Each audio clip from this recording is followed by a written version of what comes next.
The easiest way is really if you run out of yarn at the end of a row or beginning of the next one, and make sure you join the yarn at that time at the edge. So if your yarn ends like this, all you do for the next row is you take your new yarn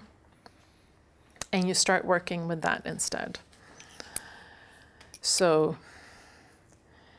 you knit your first 2 stitches, and then if you'll notice, I don't even really have to look at the chart because I already know that the first 2 stitches, no matter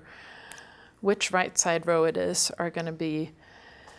2 yarn overs, and then I'm going to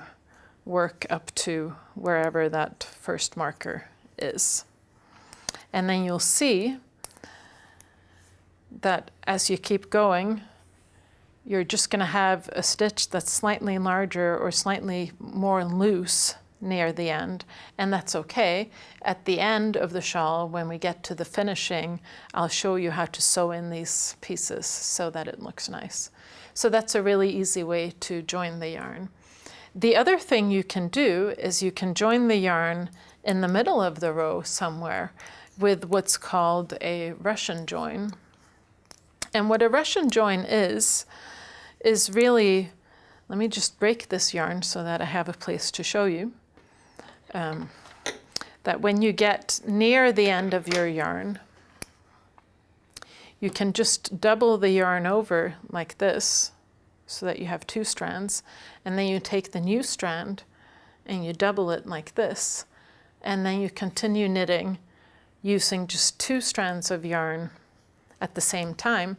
and you keep working the pattern as written, and you just work the 2 strands as one, and you'll see that at some point, fairly soon, I'm going to get to the part of the yarn where it's joined, you see right here, and I'll just keep working it through like this, and this is going to leave me really without any ends to sew in at all, because you'll see I've worked it all in. And if you have enough yarn, now this is very subjective, there's no such thing as, it has to be 15.5 centimeters of yarn, but enough yarn so that you can work more than a few stitches, let's say 10 or so, on each side before the join and after the join,